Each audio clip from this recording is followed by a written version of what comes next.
Oh yeah, it is. Look what he does to the pen. Oh man! This case was crazy!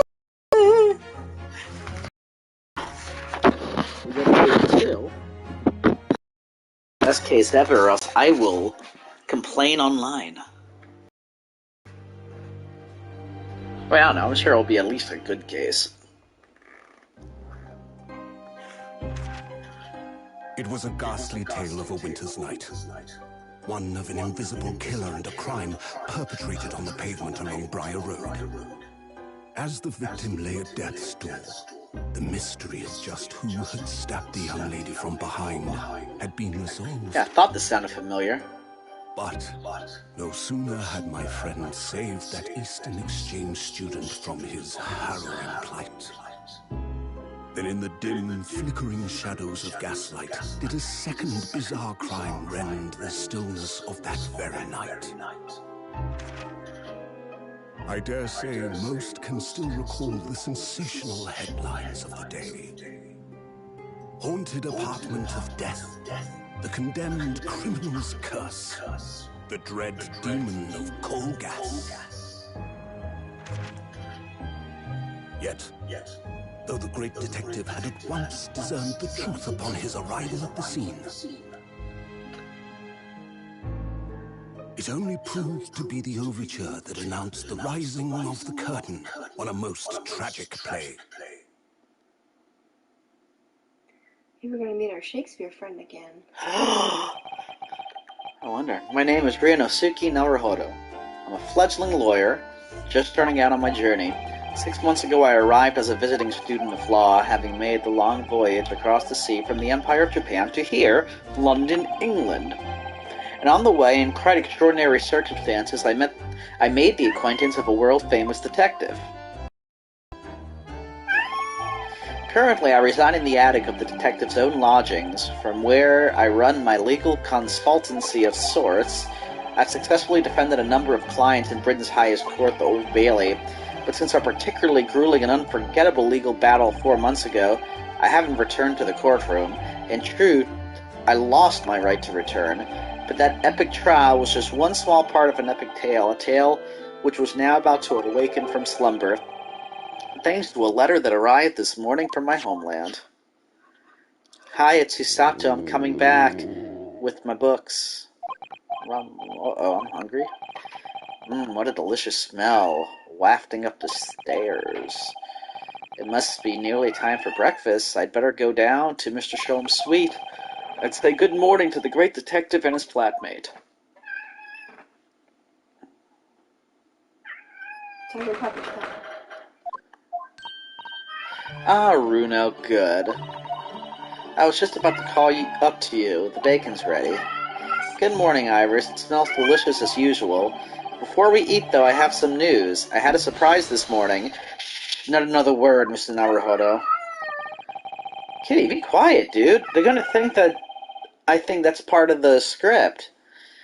This could be just the abstruse thing for my pre-breakfast stagnation-repelling mental stimulation, my dear fellow. Morning to you too, Mr. Sholmes. Ah, yes, I see. So that's it? What?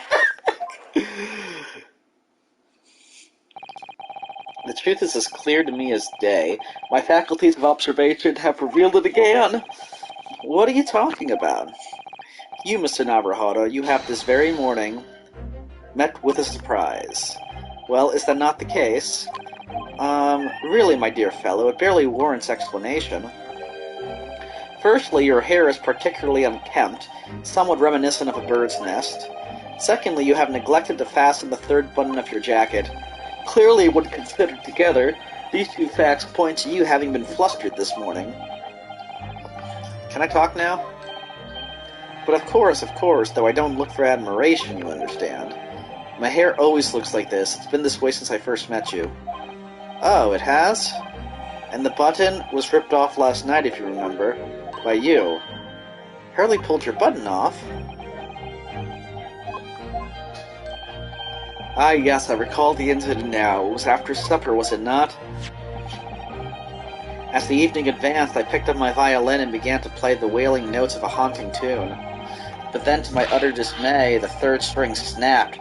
Why did it have to happen? Why?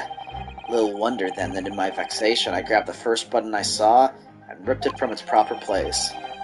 Well, I'd like it back now, please. It's troubling me that I can't fasten my jacket. And it's troubling me that you expect me to know where it is. Somewhere thereabouts on the floor, one presumes. Helpful. What matters at the present time, my dear fellow, is simply whether or not my deduction was unerring. But Hurley, Bruno said it when he came in, didn't he? I had a surprise this morning. Ah ha ha ha ha ha. Well, that really is a surprise. Yes, this man is the pride of the British Empire, the famous consulting detective, Mr. Sherlock Sholmes. There can't be a single person in the world who doesn't know his name. Alright then, enough of this silly conversation. Come and eat this bacon before it gets cold. And I have a new herbal tea for you to try too, my latest special blend. And here we have Iris Wilson, Mr. Sholmes' lodger and companion, a truly exceptional young girl who's the author of a highly successful serialization here in London. Yes, The Adventures of Sherlock Sholmes is published in Rance magazine. So, Mr. Naruhodo, won't you put us out of our misery? What surprised you this fine morning? Ah, well, I received a letter from Japan. Oh, from Susie, you mean? Was it really? That's right, and she had some rather startling news, in fact. Ah, intriguing indeed. You must tell us all about it over breakfast. Oh yes, what fun.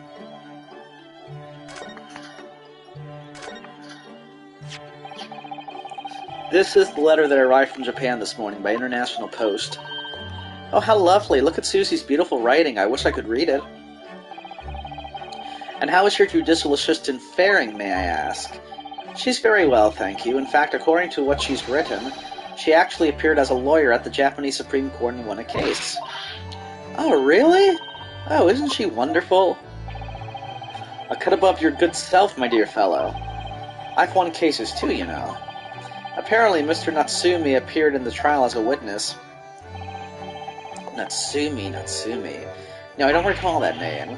Of course you do. We helped the man twice. You know, in those 2 cases that took place on Briar Road 6 months ago. They keep talking about the 2 cases.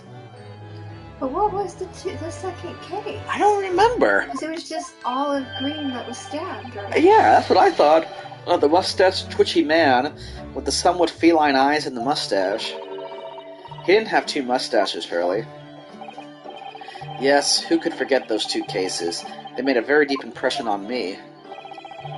Although I must confess the details are a little hazy now. A very deep impression they made on you, clearly.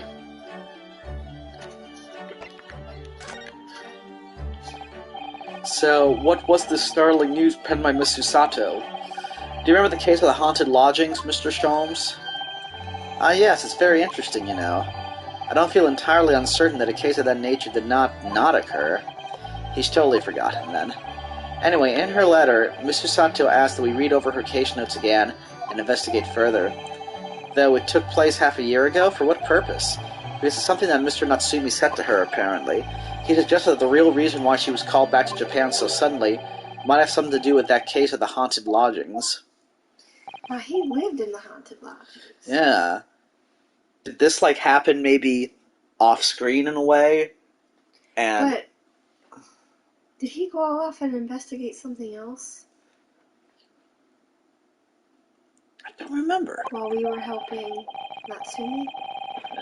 On Mr. Natsumi's return to Japan, Miss Susato's father questioned him about the case, she says, and something Mr. Natsumi said appeared to trouble Professor Mikotoba, prompting him to send that telegram. Oh, that case, yes. It was very strange, wasn't it? Yes. And I had compiled the whole story into a nice, neat manuscript ready for publication, too. But then Hurley here was all funny about it, remember? He was very mean. That story must not be published, you said, very mysteriously as well. Really? I said that? Are you sure? Do you perhaps know something about it as well, Mr. Sholmes? About why Miss Susato was suddenly told 4 months ago that she had to return to Japan?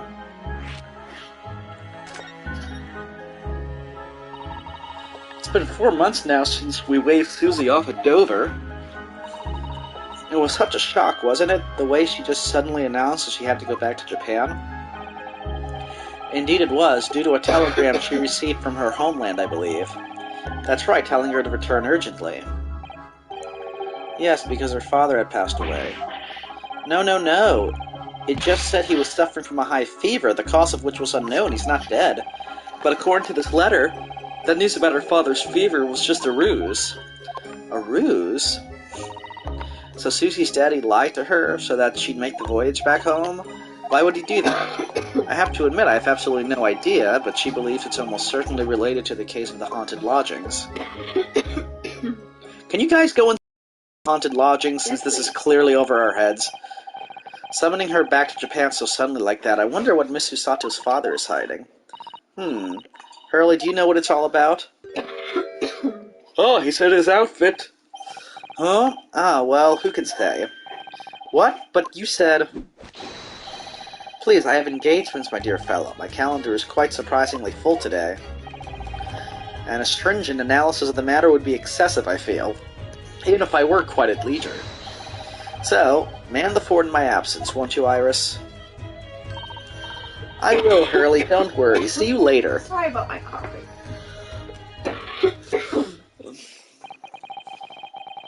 You're okay, right? Yeah.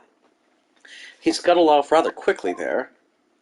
Does Sholmes know something? I think perhaps Professor Mikotoba isn't the only person hiding something here. Soseki-san was involved in 2 cases, but only one of them was forbidden from being published. By, of all people, Mr. Sholmes. Aha, I found them at last. Iris, are they... The notes about the case? That's right. Susie and I compiled them together. The case of the haunted lodgings. Do you want to read them, Runo? Absolutely, thank you, Iris. I have no idea what secrets could still be hiding in the shadows of this case. Perhaps if I read over the notes again, something will come to light. That's the spirit, but didn't he also tell her not to publish The Hound of the Baskervilles? Yeah.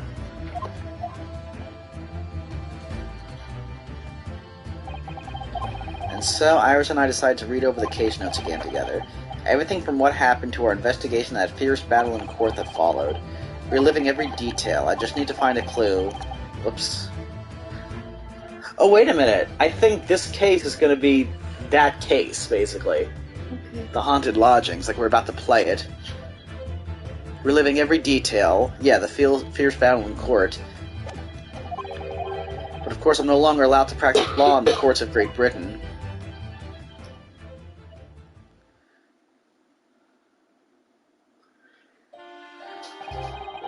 It was 6 months ago, mysterious incident. So that's the thing, so the opening movie was saying after we got him free, something else happened. And we never played that in the first game. And I think that's kind of the point narratively, is that you're being told, oh, 2 cases, but as far as officially it's concerned, only the first one ever actually happened. And I think we're supposed to kind of be confused, like, but we only had 1 case in that, and I guess this is what it is. Yep. A young woman who was found lying on the snowy pavement of Briar Road with a knife in her back. Fortunately, her life was spared, but she was unconscious for several days following the incident. The fog was thick and nobody saw her attacker, but by a cruel twist of fate, a visiting Japanese student was walking behind her at the time and was duly arrested. That man was Soseki-san, and the man who effected his arrest was Mr. Sholmes. Believing in our compatriot's innocence, Susato-san and I decided to represent Soseki-san in court, and after a grueling trial of many twists and turns, we finally managed to prove his innocence. Joyful, joyous, jubilant, jubilation, was the man's reaction after the trial, but his jubilant jubilation was short-lived. Did he go back to jail? We received a telegram from Mr. Sholmes the following morning.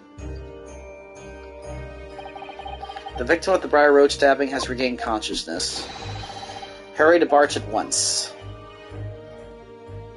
We were asking why we didn't talk to her. Yeah, because we never found out about her. So Susato-san and I summoned a handsome and headed immediately to the hospital.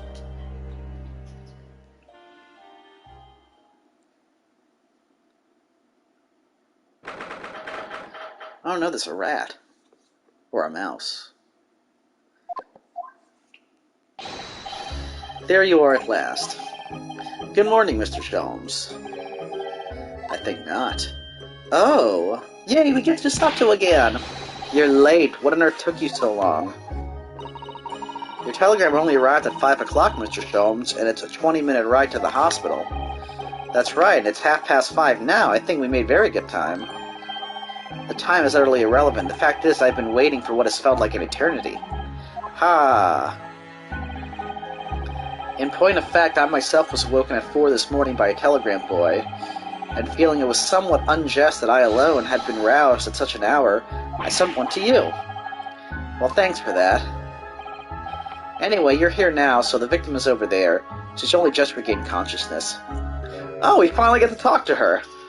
Oh my god, she's tiny. Hold this and turn that off. Yeah.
Are we back?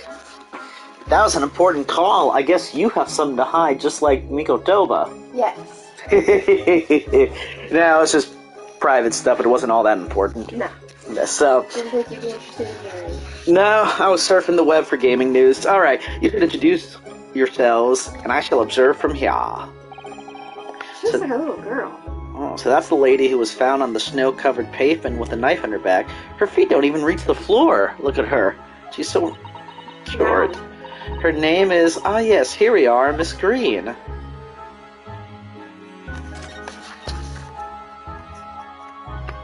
Let's take you as a pet, too. Eek, a mouse, Mr. Naruhodo, an enormous mouse. Vermin in a hospital? That doesn't seem the best.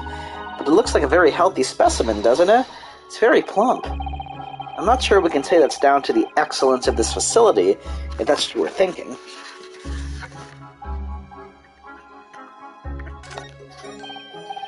Look, there's a photograph in this frame here. Oh, yes, it's a picture of a young gentleman. He looks to be about the same age as Miss Green, I would say.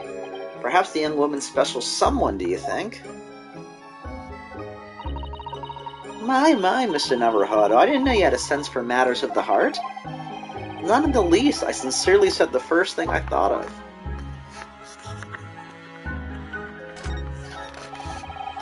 This rounded wooden figure isn't the most charming, is it? It's a silhouette of her.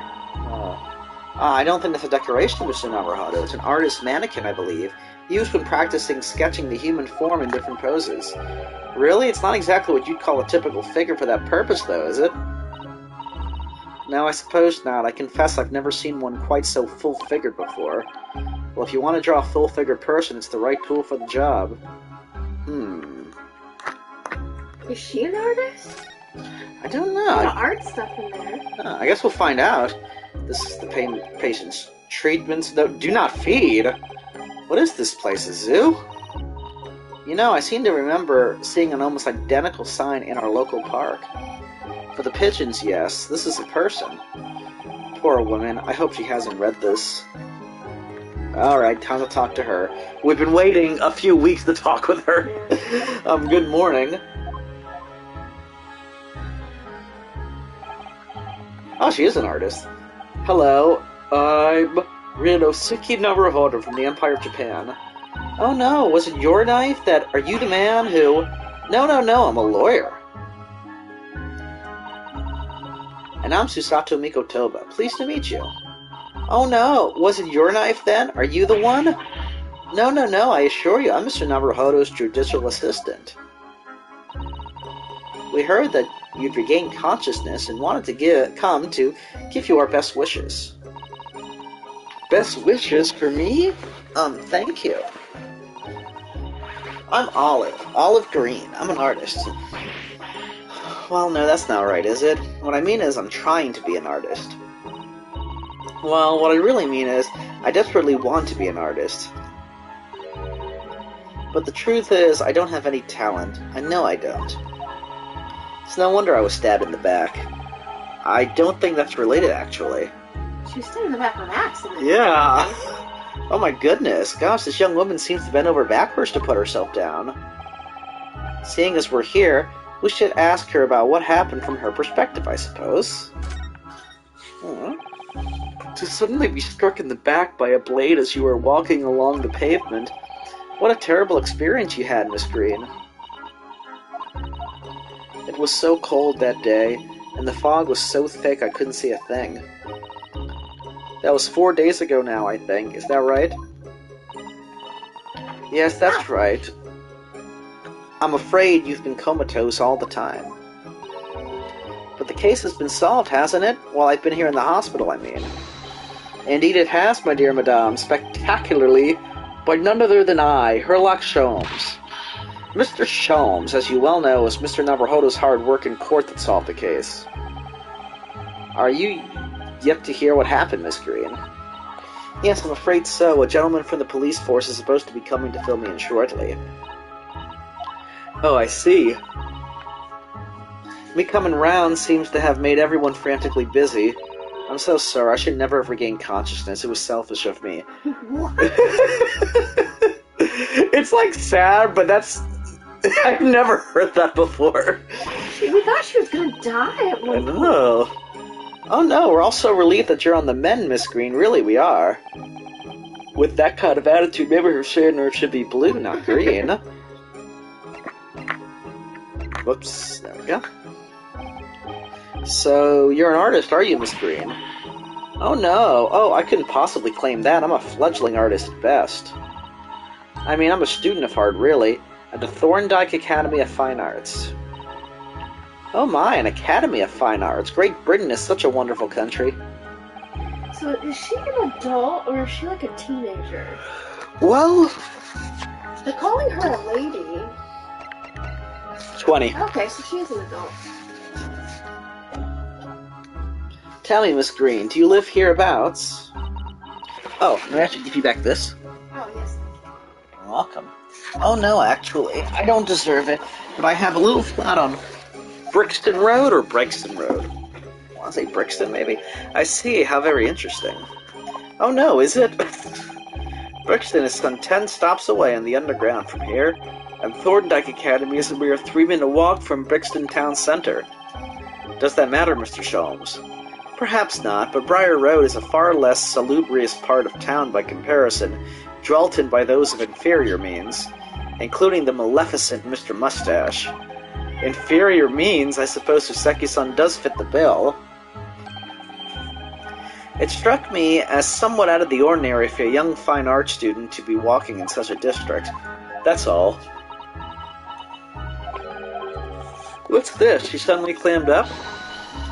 Mr. Sholmes, you should be ashamed of yourself, prying into a young maiden's private affairs. Ah ha ha ha ha, oh dear me, do forgive me. If you don't mind, I'm being discharged shortly, so I need to pack up my things. Oh yes, of course, we won't keep you. Thank you so much, Miss Green.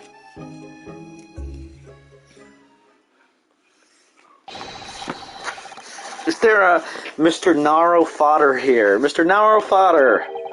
Narrow Fodder, huh?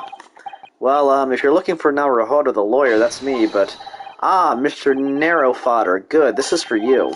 It's a message from a Mr. Saucy Nutmeg. Mr. Natsumi sent a message to me? But why would a policeman be delivering a message from Mr. Natsumi? Exactly, what's going on? What's a Scotland Yard constable doing playing delivery boy at this time in the morning? Arr, what are you waiting for? Let me see that. Oh. Well, this is most unexpected. Is something wrong, Mr. Sholmes? Something wrong, Mr. Sholmes, he says. Have you not seen this note? No, how could I have? It would seem that London's criminals have no intention of letting the great detective rest. A new case calls, a case of murder no less. We must depart at once. Murder? Call a cab. Time is of the essence. But the trouble is, we've yet to read Mr. Natsumi's note. I was thinking we ought to pay him a visit in his lodgings once we did. That will be entirely convenient. Convenient? What do you mean? It's all here in the note, my dear fellows. The murder we must investigate took place at Mr. Mustache's lodgings. Wait, what? All hail Fiacre? What? Yes? I don't know. I've never heard that. It's only yesterday that Suseki-san was in court and we were dispelling doubts about his innocence, and now the very next day there's a murder at the man's own address. He may very well be the unluckiest man alive. Or so it seemed to us at the time, but we were soon to discover it was worse than we thought. Worse?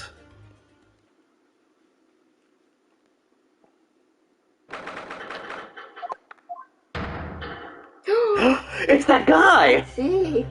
Mystery solved! What on earth? Oh my, the gentleman is deceased without question. He's dead. Locum student Mr. Naruhodo Esquire. Mr. Natsumi. Oh, why? Why is this happening? Why to me? I've only just got out of court yesterday. I was finally home after 2 days of misery. And then I wake up the next day to this? No early bird should catch a worm like this.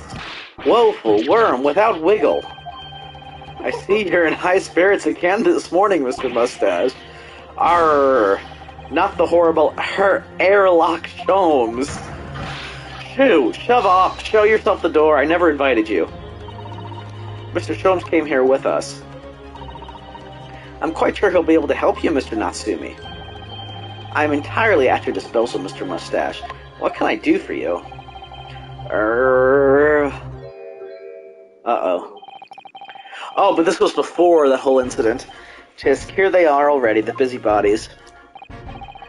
Ah, Inspector Gregson. What a pleasant surprise. Pleasant, is it? It gives me heartburn every time I see your face at a crime scene, Sholmes. Ha! I deduce, Inspector, that your heartburn is a result of your excessive consumption of fried food.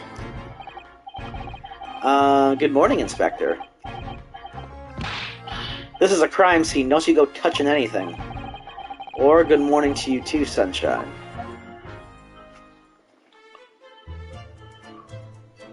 But who's the suspect if Natsumi found him? Yeah, I'm a little... Still, though, it's like... I just love how he appeared for one scene.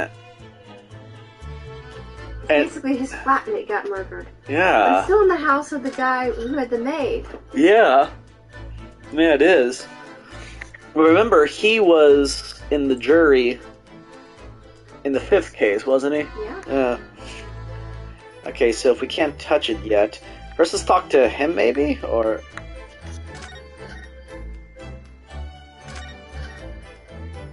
What in the world? So should we talk to him first? Sure. What a terrible thing to have happened. It's only been 3 days since I was arrested for the incident on the pavement outside. And then, having finally regained my freedom, it starts happening all over again. Endless existence of excruciating experiences. So the victim lived here on the ground floor and your room is just one story up, isn't it? Yes, that's right. In a way, we were neighbors, I suppose. So did you know the victim? Were you friends? Oh my god, Cyclops.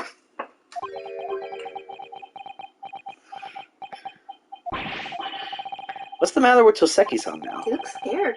It was an innocent enough question, wasn't it? Why does he seem so shaken by it? Well, I suppose he wasn't a complete stranger. But, did he ever invite me into his room? No, never! On my honor, I swear it. What an extreme reaction. You're probably wishing you'd never asked now, aren't you, Mr. Naruhodo? When we found him here, I felt wretched, which is why I sent word asking you to come. When we? Who's we?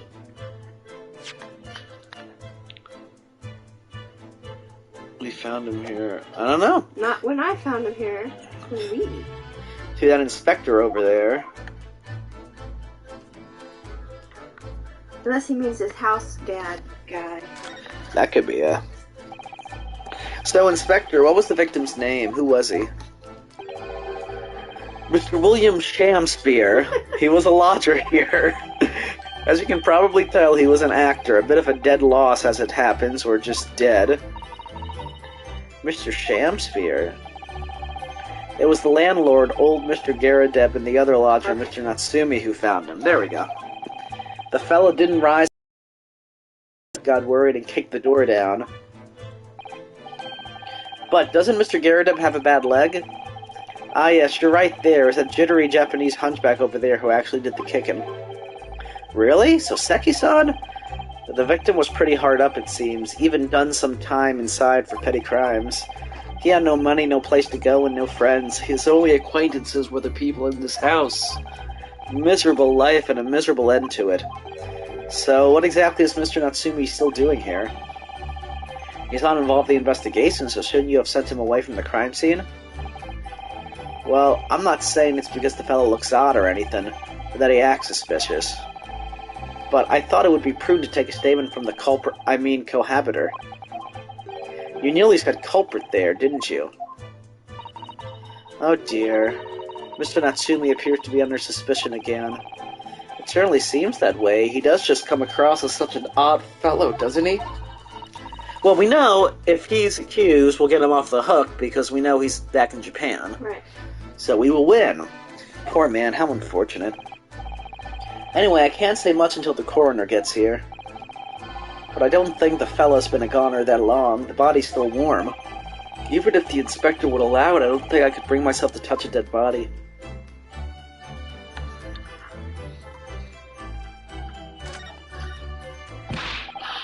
Oh, I said hands off, you're gonna mess up my crime scene. No, I just want to look, that's all. No chance, I know you're kind. You'll just mess it up by looking at it. Someone's in a bad mood. There's certainly some bad air in here, isn't there? Ah, ha ha ha.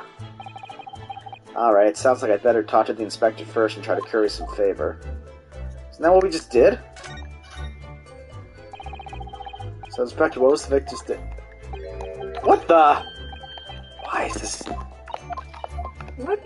What's his nuts doing back there? Oh, I just noticed Sholmes. I don't think Sholmes was there before, was he? No, he wasn't.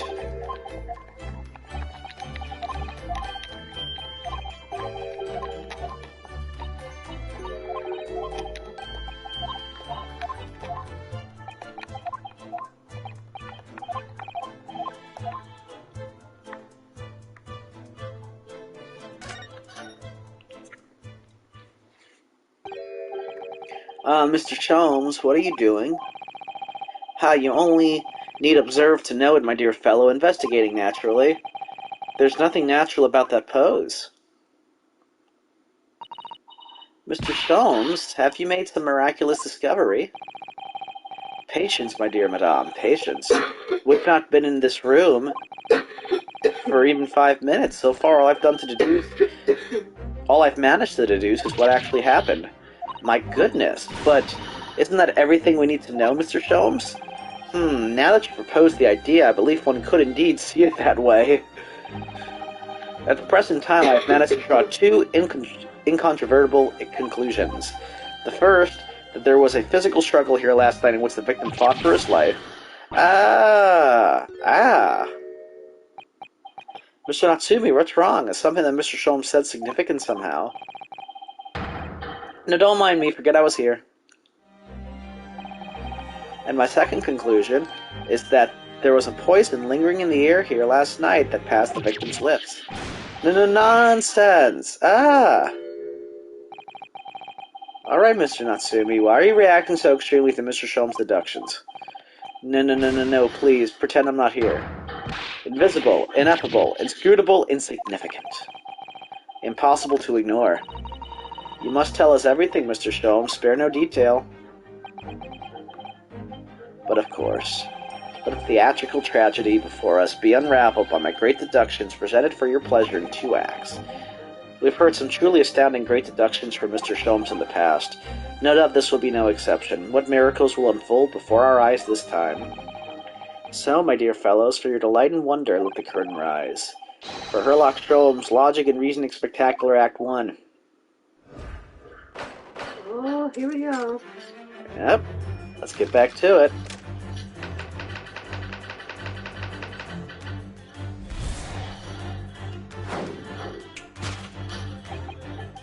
Careful observation of the victim reveals to us the events that transpired in this disconsolate room last night. Foam at the mouth of the deceased clearly indicates the use of poison.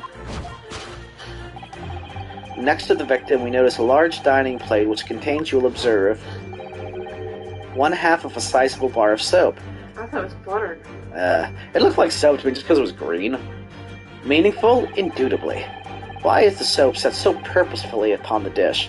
Like the victim's supper last night, in fact. Yes.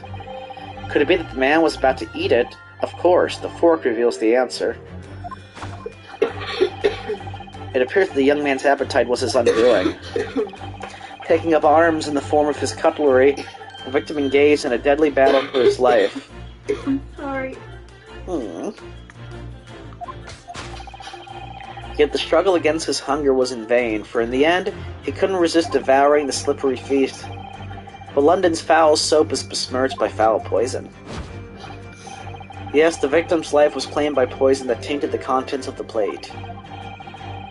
The soap and the lather above the young man's mouth are too perfectly matched to ignore.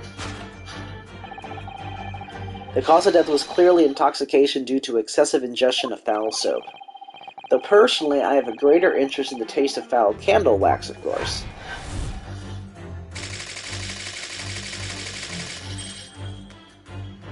Okay, that's obviously wrong. Looking forward to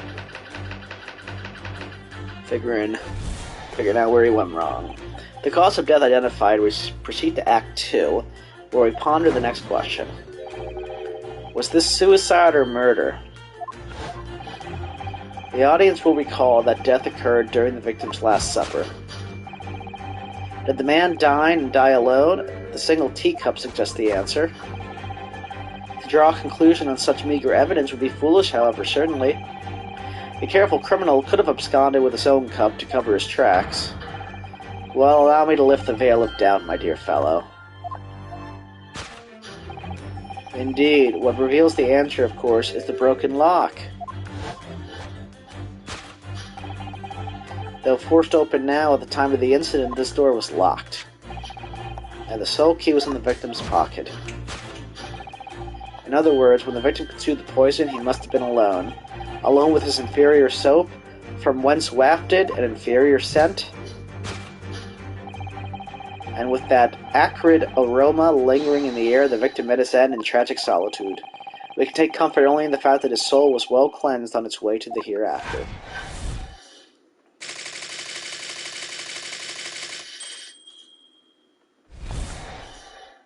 Okay, time to correct him. Thus concludes the final act of Herlock Sholmes' great deduction.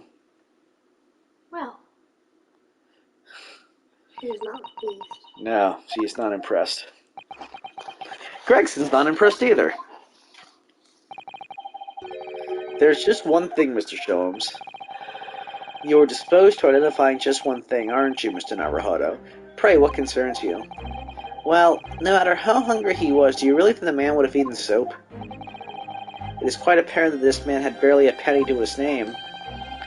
It is a curious thing, but to one so destitute, soap can suddenly appear quite irresistibly appetizing. How extraordinary. In truth, I have tried a little soap myself. What? You've eaten it, you mean? My dear fellow, it was some time ago now. My postulation was that it would cleanse my gut. And did it? As I writhed in agony on the floor and spilled the contents of my stomach, yes, I believe it did. It gives you the other. Yeah. The experience taught me a valuable lesson. Soap is quite poisonous. It has an unpleasant taste and leads to great discomfort. In summary, I cannot recommend it. Believe me, I wouldn't eat it even if you did. There's something that troubles me as well, actually. Oh, what's that? It's Mr. Natsumi. Ah! I couldn't help noticing him shuddering and quivering out of the corner of my eye. Almost as if Mr. Sholmes' deductions touched the nerve somehow. No nonsense. Well, that clenched teeth episode didn't last. I think, judging by Mr. Natsumi's reaction, the great detective's deductions may need some gentle corrections in order to reach the actual truth. Yes, Mr. Sholmes' observations and deductions are sometimes a little too sharp. He has a tendency to hit the nail on the side of the head and drive it at an obtuse angle. When he does that, it falls to us to straighten things out. Alright then, let's see what we can do. Yes, we must pick out the key words in Mr. Sholmes' quite brilliant deductions and discreetly exchange them for something that makes a little more sense. If we can do that, I'm sure we'll arrive at what Mr. Sholmes meant to say in the first place. In that case, are you ready for the second performance of the day? Once again, my dear fellows, for your continued delight and wonder, let the curtain rise. For Herlock Sholmes, Logic and Reasoning Spectacular, Act 1.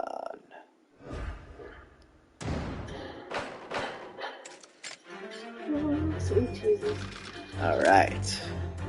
So, we're gonna just have to assume it's not soap.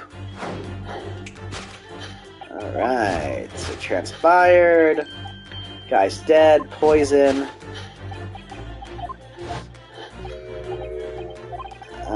It's meaningful. It's his last supper. The fork has the answer.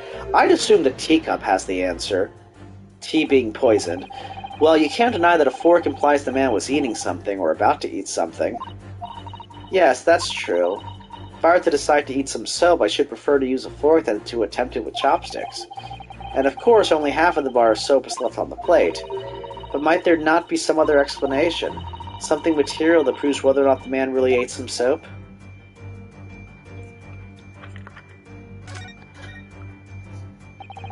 Do you think he was drinking tea with the soap? The cup's empty, so there's no way of knowing. How about this for an idea? Perhaps the cup was full of water, and he was dissolving soap in it so he could gulp as much down as possible. Please remember that he may not have actually been the soap lover that he's made out to be.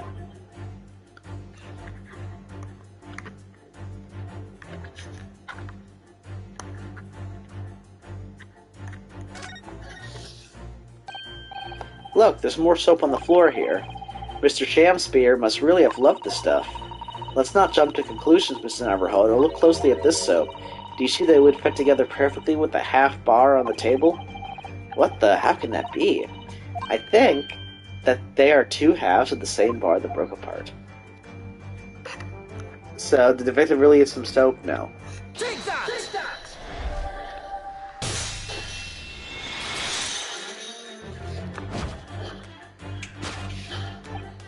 Could it be that the man was about to eat it? Of course, the other piece of soap reveals the answer. It being the other half of the soap on the table. In short, the victim was not eating soap at all. But it's obvious, really, for no depth of hunger could drive any man to attempt to eat soap.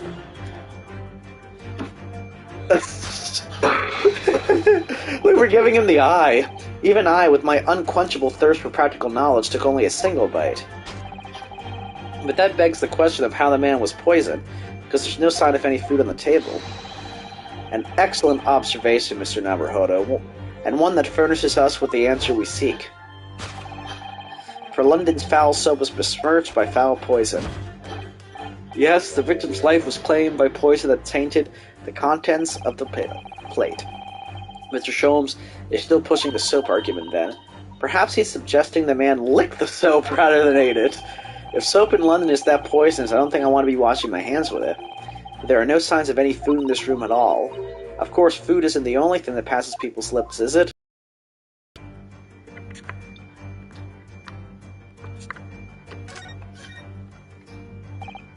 Yes, a Western vessel for the serving of infusions of dried tea leaves. It's a teacup, Mr. Navarro, as you well know. Stop putting on airs. And it's empty. So we've already established that the victim wasn't eating soap when he died. However, there's significant evidence to suggest that he was drinking tea. My thoughts exactly. Take that!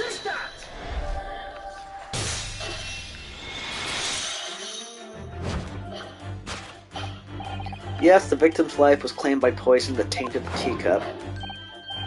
Indeed, cups have been the vessel of choice for practicing poisoners over the centuries. And it would appear that this victim drank every last drop. There's no sign of food anywhere in the room, which leads us to the immutable conclusion. The cause of death was clearly intoxication due to the ingestion of poison contained in this teacup.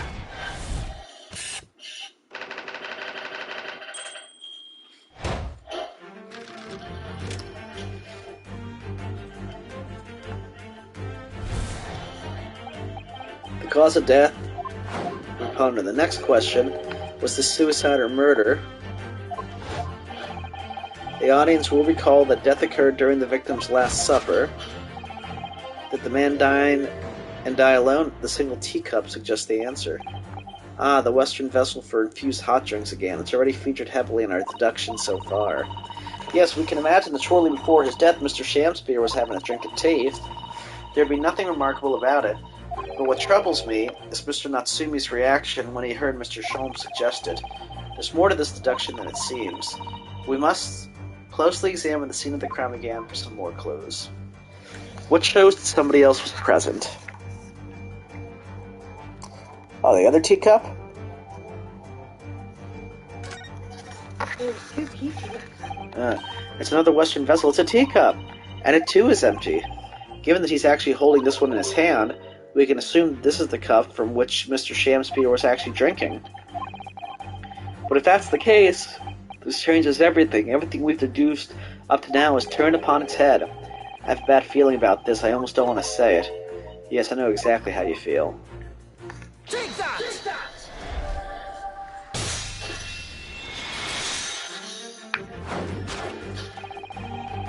Did the man dine and die alone? The other teacup suggests the answer. Yes, there were 2 teacups in this room all along. Ah.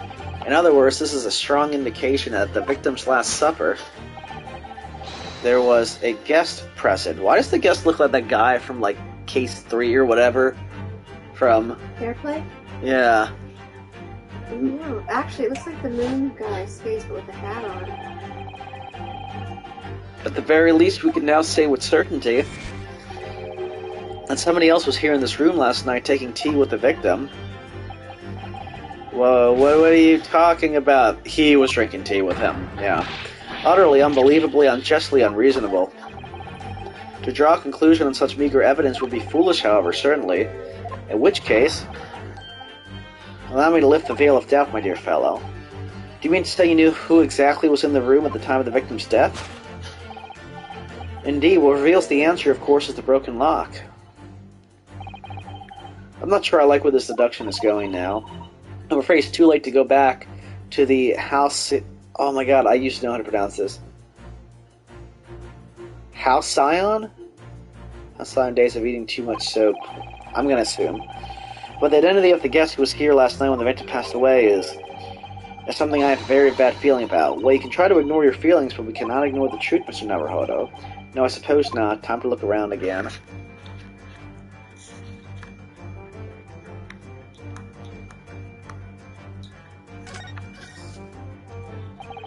At first glance, it seems that the only things in this room are the makeshift stage and the costumes.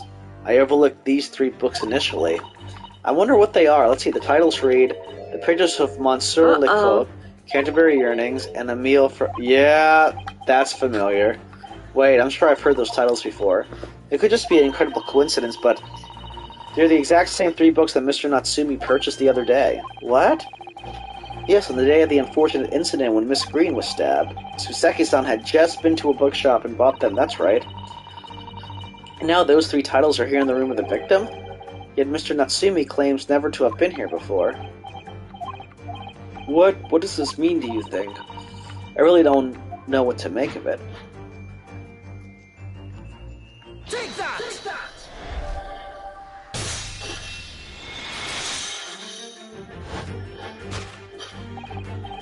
Indeed, what reveals the answers, of course, is the pile of familiar books. Quite so, it's no mere coincidence that these 3 titles are here in this room. It's the link to the truth. Ugh. Mr. Natsumi, you purchased these books 4 days ago at a second-hand bookshop. That's just a coincidence. In that case, you will be able to bring the same 3 titles from your own room, will you not? This very moment? No, never, non-negotiable. If you can't bring your own copies here, it proves that these 3 books are in fact yours.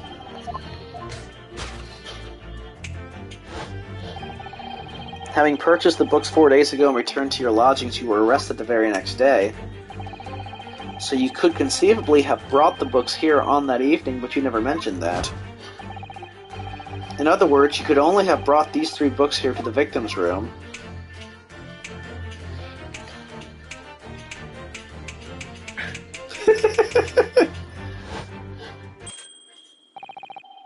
Last night, having returned to your lodgings after the trial concluded at the Old Bailey.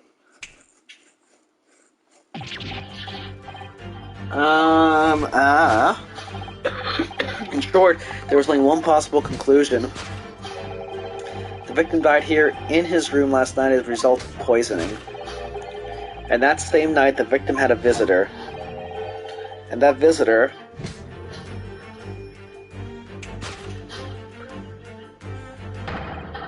was you, Mr. Soseki Natsumi. Thus concludes the final act of Herlock Sholmes' great deduction.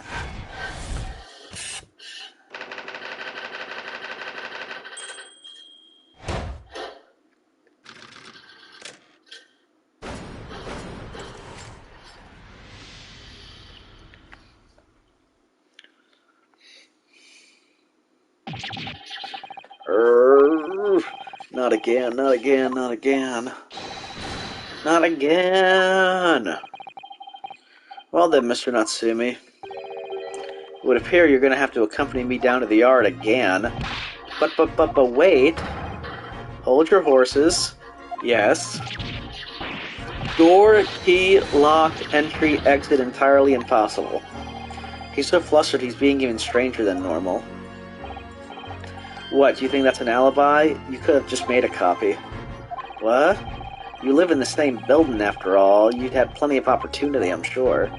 But... Misery me! Sorry, sir. You'll get your chance to give your side of the story later. The facts speak for themselves, Mr. Mustache. You horrible airlock Sholmes. He really has found himself an arch-rival now, hasn't he? Come on now, no dilly-dallying. Outside, there's a carriage waiting. Locum student Mr. Naruhodo Esquire. I never imagined I'd be in this position again, but you have to help me, please, please. I'm innocent. Alright, I understand. We'll come to your cell later and talk about it. And one more thing. Oh, yes?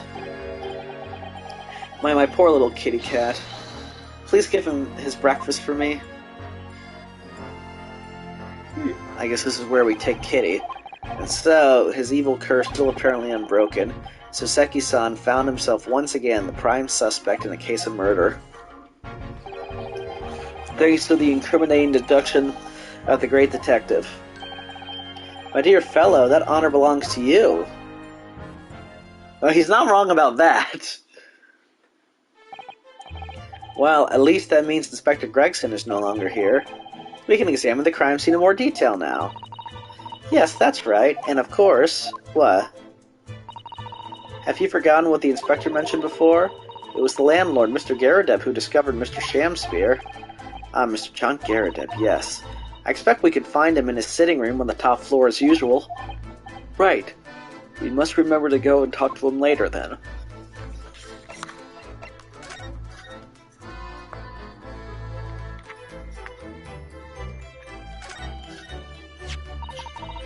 What's this? It looks like part of an envelope, I think. Yes, I think you might be right. Perhaps it was torn off when the letter was opened. Is that significant? Well, it's a little out of place, perhaps, when you look around the room. There's no sign of a letter or the rest of the envelope, in fact, is there? Ah, she's right. And yet here we have the torn-off end of an envelope. It just strikes me as unusual. I agree, we better take this just in case. I want to see what's in that lock thing. And here we have another disproportionately large machine. This looks like a meter of some kind. Ah, this is a gas meter, I think. It seems that in this district, residents pay for gas as they use it with coins. Ah, I see. Yes, now you've pointed it out, I can see that there's a slot just here that looks like it would take a coin. So you mean if you put a coin in here... That's right. That would buy you about 2 hours of gas for lights and heating. So if you were a poor person with no money, you'd have to sleep in the freezing cold? Yes. Or if you were a scatterbrain with no change because you forgot to exchange your money at the bank. Thank goodness there's no meter in our office.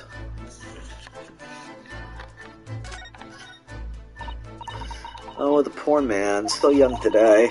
Do you suppose it was a very painful death, being poisoned as he was? I don't know. All we can do now is hope that he'll be reborn to a better life. Yes, I suppose you're right. I wonder... Do you think that putting our hands together in a Japanese prayer will help a British soul? Sorry? I made sure I had a reference at the ready for just such an occasion as this, actually. This book is entitled The Beginner's Guide to Praying for the Departed the British Way. I'll just reread it now, one moment. There's quite a spine on that book, isn't there?